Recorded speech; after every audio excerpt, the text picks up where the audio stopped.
Just put run, dude. Just put run. Yes, that's what. This is a video about anger and compromise. How did we get here? We participated in the 7-day FPS challenge, where we had to make an FPS game in, you guessed it, 9 days. Our team consisted of only 2 people, Sean, who's the artist and programmer, and me, Andrew, who is the composer and sound designer. Together we collaborate on the game design.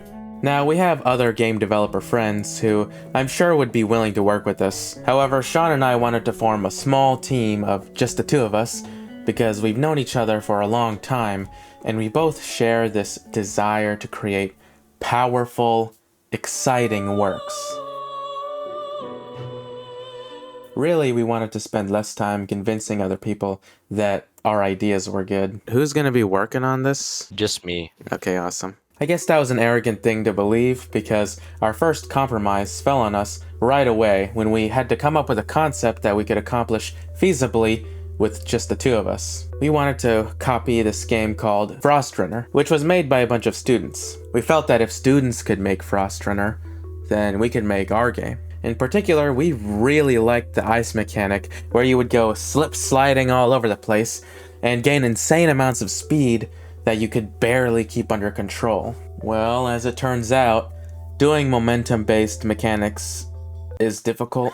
We had to scrap the whole momentum aspect of our platformer. It was a necessary compromise because the game would just not have been finished in the 9 days if we kept going down the momentum and physics rabbit holes. Oh my god. Okay, wait. Okay. So, Honestly, I don't even think we need the ice, to be honest, if you can't get it to work by tomorrow. let's just make a decision. No ice. Like, Okay. There's just, better things to do. We spent several days just getting the player controller to work. We didn't want to spend even more time on that when we could spend that time more wisely. The aesthetic of our game is a cyberscape, Tron-like violent shooter, inspired by the sound of Carpenter Brute. And so we called the game Kill 'Em All, based on the song Hang 'Em All. I don't really want to show you too much footage of the middle of game development because the render feature for our game that created these bold red outlines didn't really work on my computer. It would just end up flashing red a lot, and it hurts to look at.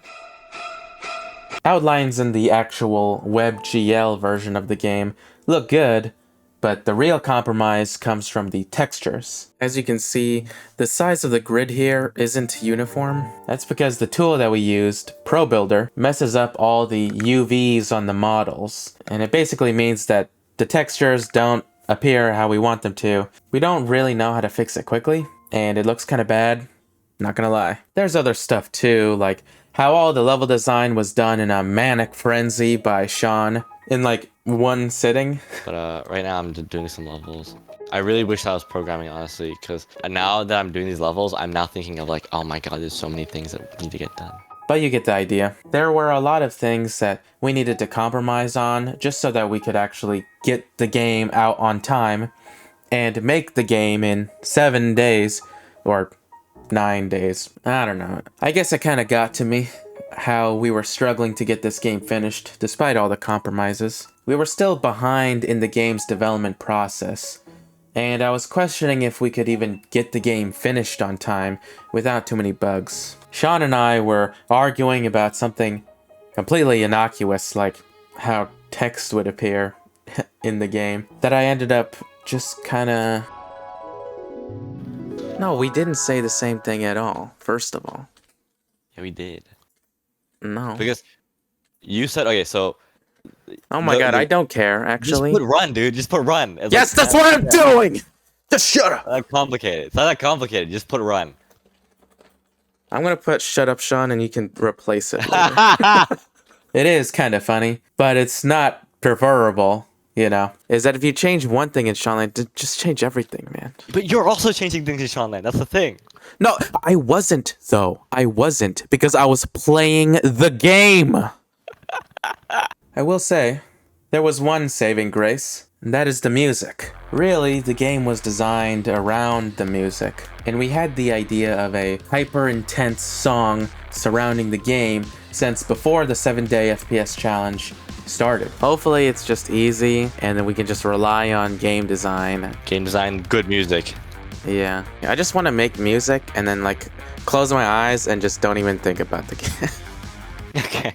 In our previous jams, we made slow and thoughtful games that called for slow and thoughtful soundtracks. That's cool and all, but I like making intense battle themes and stuff, so I was glad I could finally spread my wings on this one. I'm proud of what I made, and it's what kept me emotionally invested in making this game.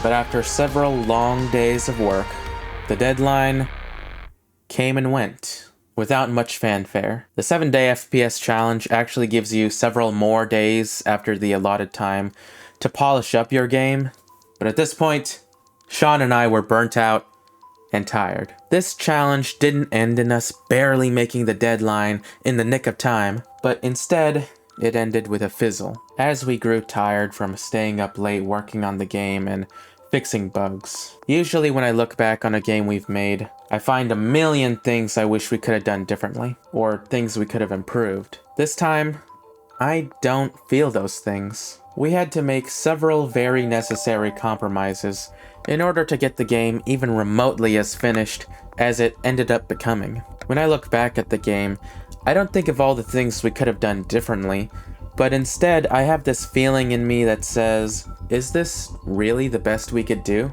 Sure, for the amount of time we were given, we did quite a lot, but this game just feels incomplete somehow. The 7-day FPS challenge happened over 4 months ago, and I've been thinking about these feelings the whole time. It's why this video has taken so long, but I finally realized it. Why this game feels incomplete. It's because this game was supposed to be a statement, saying, I'm here. This is who we are. This is Sean and Andrew, and we make dope games. And in order for us to say that in a game, we learned that we're going to need a lot more time.